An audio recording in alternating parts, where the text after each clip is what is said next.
एक बार हजरत ख्वाजा मोइनुद्दीन चिश्ती रहमतुल्लाह अलैहि इस्लाम का पैगाम फैलाने की नीयत से अपने कुछ मुरीदों के साथ अजमेर शरीफ के एक स्थान पर तशरीफ लाए।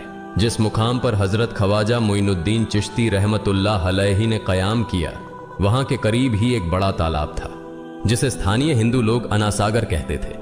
उस दौर में इस तालाब की वसात और पवित्रता के कारण हिंदू समाज में इसका बहुत एहतराम किया जाता था। उनका यह अकीदा था कि जो शख्स दिन भर गुनाह करने के बाद इस तालाब में गौस्ल करता है, उसके तमाम गुनाह धुल जाते हैं। इसी वजह से वे इस तालाब को हमेशा दियों से सजाए रखते थे।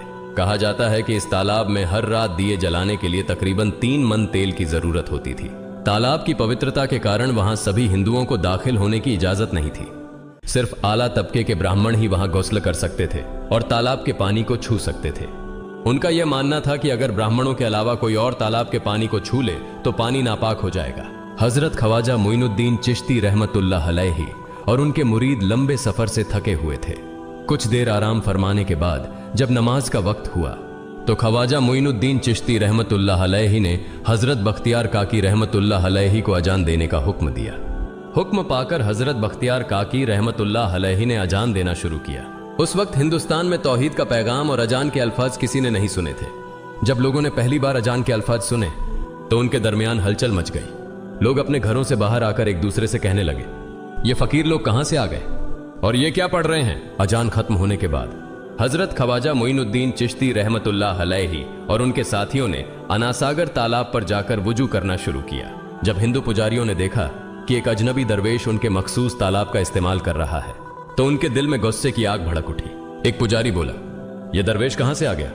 बिना हमारी इजाजत के इसने हमारे पाक तालाब को हाथ लगा दिया। हम इस तालाब को कितना मुकद्दस मानते हैं और इन मुसाफिरों ने इसे नापाक कर दिया है। इसका कोई हल निकालना ही होगा। इसके बाद हजरत ख्वाजा मोइनुद्दीन चिश्ती रहमतुल्लाह अलैहि ने तमाम साथियों के साथ मिलकर जमात के साथ नमाज अदा की। लोग ये मंजर देखने लगे और कहने लगे, ये तो कोई अजीब फकीर है। हमारे मंदिरों में सब देवी देवता मौजूद हैं और ये उनकी इबादत न करके किसी नए खुदा की इबादत कर रहा है। अगर मंदिर के बाहर भी कोई खुदा है तो उसे भी मंदिर में रखा जाना चाहिए ताकि लोग उसकी भी पूजा कर सकें। शाम ढलने लगी। शाम होते ही राजा पृथ्वीराज के ऊंटों के चरवाहे अपने ऊंट लेकर उस जगह पहुंचे। इत्तेफाक से हजरत ख्वाजा मोइनुद्दीन चिश्ती रहमतुल्लाह अलैहि उसी जगह पर तशरीफ फरमा थे जहां आमतौर पर राजा के ऊंट आराम किया करते थे। चरवाहों ने देखा कि एक दरवेश का काफिला उनके मुकाम पर आकर बैठा है।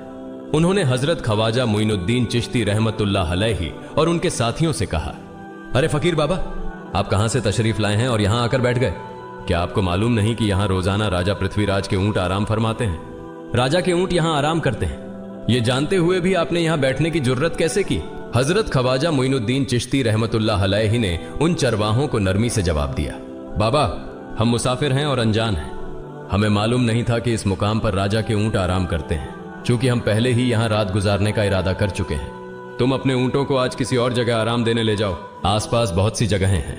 हजरत ख्वाजा मोइनुद्दीन चिश्ती रहमतुल्लाह अलैहि का जवाब सुनकर पृथ्वीराज के चरवाहे बोले, फकीर की हिम्मत तो देखो, कहता है कि राजा के ऊंटों को कहीं और ले जाएं और खुद यहां बैठे रहेंगे। फकीर बाबा, यह तो हरगिज मुमकिन नहीं है। राजा के ऊंट अपने ही मुकाम पर बैठेंगे। यह कहकर चरवाहों ने हजरत ख्वाजा मोइनुद्दीन चिश्ती रहमतुल्लाह अलैहि और उनके साथियों को वहां से उठाने के लिए दुर्व्यवहार करना शुरू कर दिया। हजरत ख्वाजा मोइनुद्दीन चिश्ती रहमतुल्लाह अलैहि बहुत ही सरल स्वभाव के थे। जब उन्होंने देखा कि चरवाहे दुर्व्यवहार कर रहे हैं तो उन्होंने बख्तियार काकी रहमतुल्लाह अलैहि से कहा, बख्तियार, हम यहां बैठकर क्या करेंगे? जब राजा के ऊंटों को यहीं बैठाना है तो रहने दो, ऊंट यहीं बैठे, हम यहां से जा रहे हैं। यह कहकर हजरत ख्वाजा मोइनुद्दीन चिश्ती रहमतुल्लाह अलैहि अपने साथियों के साथ वहां से चले गए। अगली सुबह जब ऊंटों को फिर से चरागाह में ले जाने का समय आया तो चरवाहे ऊंटों को उठाने की कोशिश करने लगे, लेकिन बार बार कोशिश के बावजूद वे ऊंटों को उठा नहीं सके, क्योंकि अल्लाह के वली हजरत ख्वाजा मोइनुद्दीन चिश्ती रहमतुल्लाह अलैहि ने कहा था कि ऊंट यहीं बैठेंगे।